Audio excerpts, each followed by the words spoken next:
서울에 사는 53세 고영희 씨는 오늘도 평소처럼 동네 마트에 갔습니다.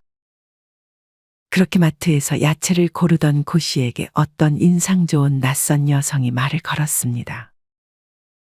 참외를 고르던 고 씨에게 싱싱한 참외는 줄무늬가 선명하고 광택이 나는 것이 좋다며 맛있어 보이는 참외를 대신 골라줬습니다. 이 동네 사시나 봐요? 고 씨는 그렇다고 답했습니다. 낯선 여성은 고 씨에게 동네 주민이니 연락처를 알려주며 가끔 커피도 한 잔 마시자고 말했습니다. 고 씨는 얼떨결에 자신의 번호도 줬는데 이후 그날 만났던 낯선 여성은 고 씨에게 먹을 것도 가져다 주고 좋은 정보들을 많이 알려줬습니다. 고 씨는 그저 좋은 사람이다 생각하고 낯선 여성과 점점 친해지기 시작했습니다. 고 씨는 그렇게 알게 된 여성이 있다고 남편에게 말했습니다. 그랬더니 고 씨의 남편은 이상한 사람 아니냐며 자기의 친구도 마트에 갔다가 낯선 사람이 말을 걸어왔다고 답했습니다.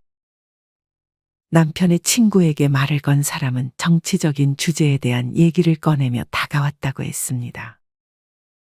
워낙 부침성이 좋았던 남편의 친구는 그 사람을 딱히 경계하지 않았는데 알고 보니 사이비 포교였다고 했습니다. 남편은 고 씨에게 이전처럼 사이비 포교 활동을 하는 사람들이 길에서 대놓고 얼굴이 좋아 보인다든지 요새 힘든 일은 없는지 물어보는 방식이 통하지 않으니 마트에서 혼자 장을 보는 어르신들이나 아이 엄마에게 많이 접근을 한다며 조심하라고 말했습니다.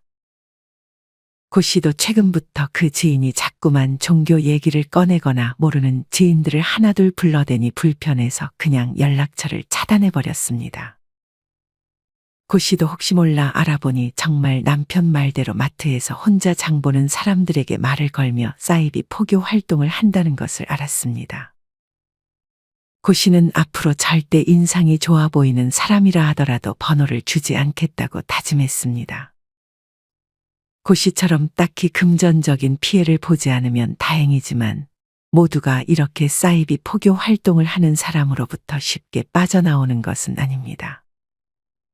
수원에 사는 56세 김윤희 씨는 평소 당근마켓을 통해 중고로 물건을 사고 파는 것을 즐겨 했습니다. 집에서 쓰지 않는 물건들을 비우면서 돈까지 받을 수 있었고 필요한 게 생기면 비싸게 새 것을 사는 것이 아니라 싼 가격에 얻어올 수 있는 것이 좋았습니다. 김 씨는 그 중에서도 무료 나눔하는 것이 있으면 제일 먼저 연락을 해 공짜로 물건들을 많이 받아오기도 했습니다. 하지만 김 씨는 당근마켓에서 이상한 사람들이 활동한다는 사실을 눈치채지 못했습니다. 김 씨는 그날도 어느 때와 같이 당근마켓을 살펴보며 좋은 물건이 없나 보고 있었습니다. 그때 김 씨가 정말 찾던 예쁜 접시가 저렴한 가격에 올라온 것을 확인했습니다. 김 씨는 곧장 그 접시를 올린 사람에게 연락했습니다. 그랬더니 곧장 답장이 왔습니다. 접시를 올린 사람은 김 씨에게 접시를 안전하게 포장해서 집 앞 현관문에 걸어둘 테니 김 씨에게 주소를 알려달라고 했습니다. 김 씨는 그냥 집 근처에 오면 받겠다고 했지만 그 사람은 추운데 집 밖으로 번거롭게 나오냐며 그냥 자기가 갖다 줄 테니 주소를 알려달라 했습니다. 김 씨는 직접 가져다 주기까지 한다는 말에 기쁘게 주소를 알려줬습니다. 그러더니 상대는 갑자기 김 씨에게 접시를 사는 이유를 물었고 이후에는 취미가 뭐냐는 식으로 물어보다 근처 동네에 사는 것 같으니 동네 친구가 되는 것은 어떻겠냐고 김 씨에게 제안했습니다. 그러면서 자기 전화번호까지 알려줬습니다. 김 씨는 그렇게 이 사람과 동네 친구가 되었습니다. 알고 지낸 지 몇 달간은 정말 평범하게 그냥 친구처럼 지냈습니다. 하지만 그렇게 몇 개월이 지난 시점부터 김 씨가 알고 지낸 지인은 다른 지인 한 명과도 같이 어울리자며 지인 한 명을 소개시켜줬습니다. 이때부터 이 두 사람은 김 씨에게 독서 모임을 같이 나가보자고 제안했습니다. 평소 독서에 관심이 있었던 김 씨는 흔쾌히 그러자고 했습니다. 독서 모임에 참여한 김 씨에게 원래 있던 모임 사람들이 김 씨의 외모나 패션을 칭찬하며 친근감을 드러내기 시작했습니다. 김 씨가 참여한 독서 모임은 일반 다른 독서 모임들과 다를 바 없이 평범했습니다. 김 씨는 자주 이 모임에 나올 생각을 했습니다. 사실 지인은 김 씨가 독서를 좋아한다는 사실을 알고 사이비 모임을 독서 모임으로 가장해 속였던 것이었습니다. 그렇게 세 번째 참석할 때까지는 평범한 독서 모임이었지만 네 번째 모임부터 모임 인원 한 명이 영학에 관한 얘기를 꺼냈습니다. 김 씨는 별로 관심이 없었지만 지인을 포함한 다른 인원들은 그 얘기에 귀를 기울였습니다. 김 씨는 2시간 동안을 음양오행, 제사에 관한 설명을 들었습니다. 들어보니 김 씨도 어느 순간 그 얘기에 빠져 있었습니다. 그러다 제사는 명당 자리에 가서 지내야 한다며 같이 가보자고 모임장이 김 씨를 데려갔습니다. 모임 사람들은 김 씨에게 제사를 지내게 한 후 제사 명목의 돈을 김 씨에게 요구했습니다. 지인은 김 씨에게 많은 돈을 낼 필요 없다며 김 씨를 달랬습니다. 김 씨는 그래도 정성스럽게 자기를 위해서 힘써준 것이라 생각해 교회에 헌금을 한다는 생각으로 10만 원을 냈습니다. 하지만 이것은 그저 시작일 뿐이었습니다.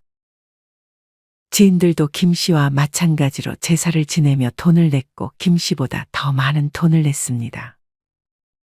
물론 이 돈들은 자기들 돈이 아니라 김 씨를 속이기 위한 돈이었습니다. 김 씨는 자기가 돈을 너무 조금 낸다는 생각에 점점 더 큰 돈을 내기 시작했습니다.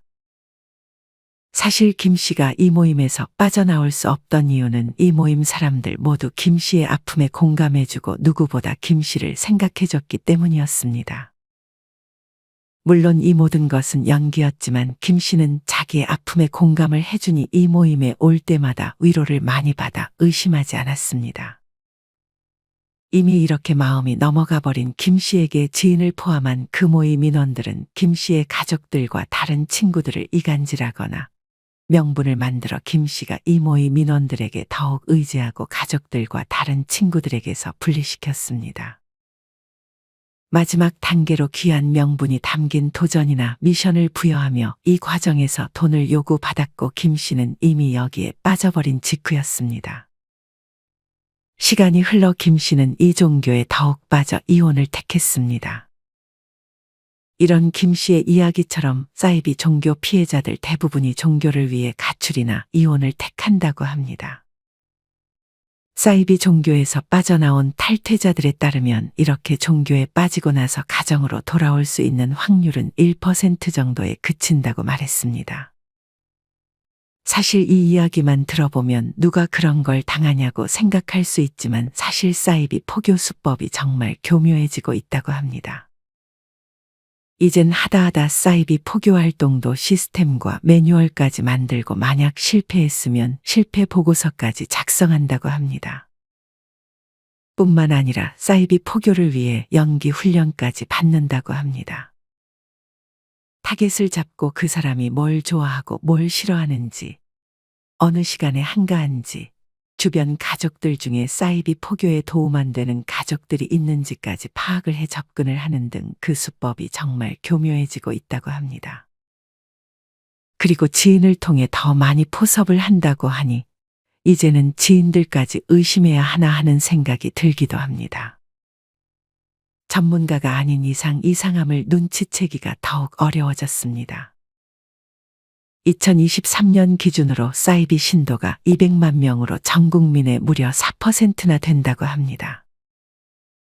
이 중에서 분명 나는 안 당할 거라 생각했던 사람들도 있었을 것이고 아직 본인이 사이비 종교에 빠졌는지 알지 못하는 사람들도 있을 것입니다.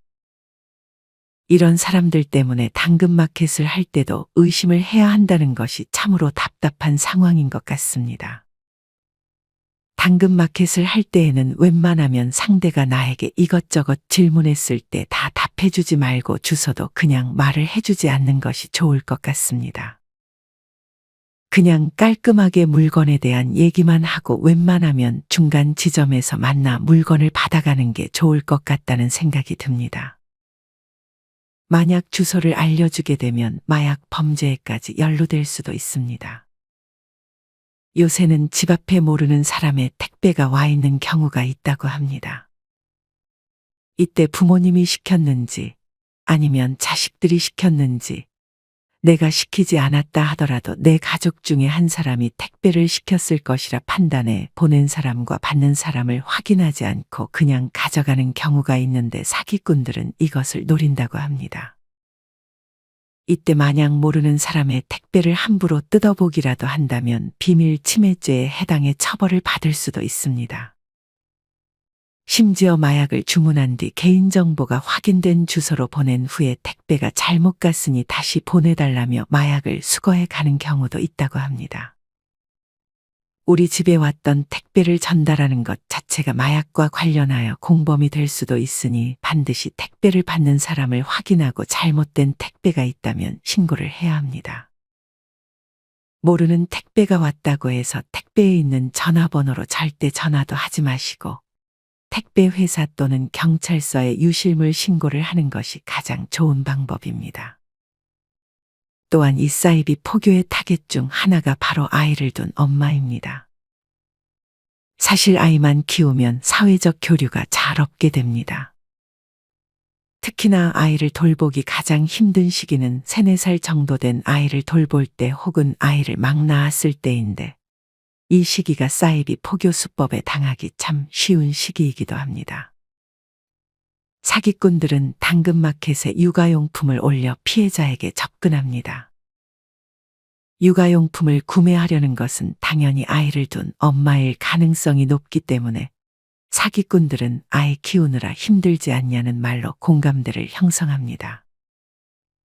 그러면서 자기가 육아용품을 공짜로 나눠주겠다며 친하게 지내자고 다가오는 사람들이 있습니다. 이미 피해자는 아이 키우느라 정신적으로 힘든 상태이기 때문에 그렇게 다가오는 사람을 쉽게 뿌리칠 수 없게 됩니다. 그리고 당연히 이 사기꾼은 실제 애기 엄마가 아니라 애기 엄마 역할을 하는 사기꾼들의 한 팀원에 불과했습니다. 힘든 시기일수록 더더욱 처음부터 자주 연락하는 사람들은 조심해야 합니다. 만약 여러분의 자식들이 아이를 이제 막 낳았거나 낳아서 키우고 있다면 여러분들이 한 번씩 전화해서 요새 이런 사기가 있으니 주의하라고 알려주셨으면 좋겠습니다. 이런 사기꾼들의 수법이 하나 더 있습니다. 어떤 피해자는 횡단보도에서 길을 건너는데 중년의 여성이 와서 자기가 고아원을 운영하는데 그중 이제 생일인 친구들을 위해 생일 축하 메시지를 하나만 보내주라는 부탁을 받았습니다. 그래서 피해자는 간단하게 생일 정말 축하한다는 문자를 보내줬습니다.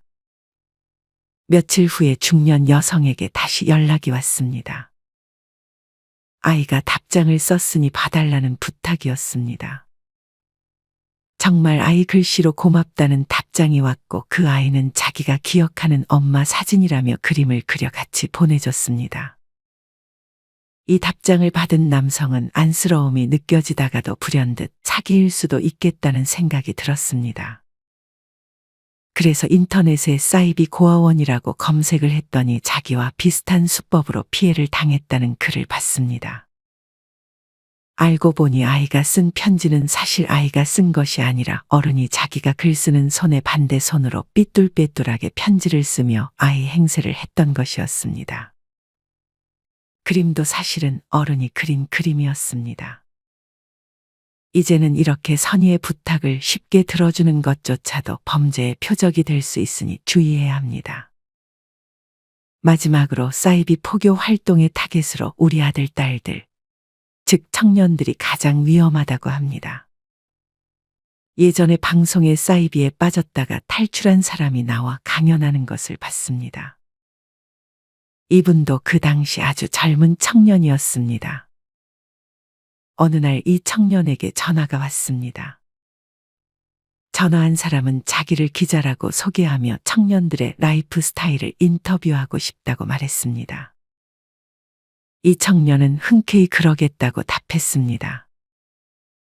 인터뷰를 하는 자리에는 인터뷰 기자 2명, 교수 1명, 청년에게 전화 온 기자 1명이 있었습니다. 나중에 알고 보니 이 자리에 있던 인터뷰 기자 2명, 교수 1명, 전화 온 기자까지 모두 사이비 신도였고 당연히 교수는 진짜 교수가 아니었습니다. 그리고 청년에게 전화 온 기자에게 청년의 전화번호를 알려준 사람은 청년과 가까운 친구였고 이 친구도 사이비 신도였다고 합니다. 이제는 정말 타겟이 된 사람들의 개인정보와 기호를 알고 접근을 하며 그 수법이 점점 교묘해지고 실패를 하면 실패보고서까지 쓰게 한다니 갈수록 피해자들이 더 많아질 수밖에 없겠다는 생각이 들기도 합니다. 이외에도 소개팅 어플이나 인스타그램 같은 SNS를 통해서 접근을 하거나 쿠킹 클래스, 유기견 봉사 같은 곳에서도 접근을 한다고 하니 조심해야 합니다.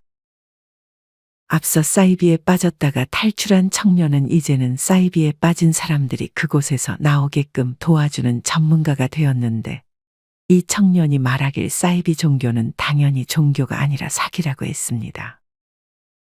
사기를 치려고 선택한 방식이 사이비 종교일 뿐이라며 말이죠. 사실 모르는 사람이 친한 척 접근하는 것은 무서운 일이라고 생각해야 하고 처음 보는 사람은 경계해서 나쁠 것이 없습니다. 거기다 갑자기 개인정보를 물어본다면 그 사람은 나랑 친해지려는 목적이 아니라 나를 만만한 상대로 보고 돈을 뜯어내려고 속으로 마음먹고 있을 수 있습니다. 이런 포교 활동도 이제는 먼저 밝히고 하지 않으면 처벌하는 법이 만들어져야 합니다. 이렇게 하지 않으면 정말 순수하게 만나는 만남들도 다 의심하게 될 수밖에 없습니다. 이제는 사우나에도 다이소에도 어떤 장소에서건 사이비 포교를 하려는 사기꾼들이 돌아다니기 때문에 이런 행동은 범죄 행위로 처벌되어야 할 것입니다. 여러분은 최근에 이렇게 누군가 친한 척하며 다가온 경험이 있으신가요? 앞으로 이런 경험이 있을 때마다 반드시 경계하고 우리 아들, 딸들에게도 만나면 한 번씩 조심하라고 말을 해주면 좋을 것 같습니다. 이상으로 오늘의 영상을 마치겠습니다. 우리 모든 구독자분들의 행복한 여생을 응원합니다. 다음에 더 좋은 내용으로 찾아뵙겠습니다. 감사합니다.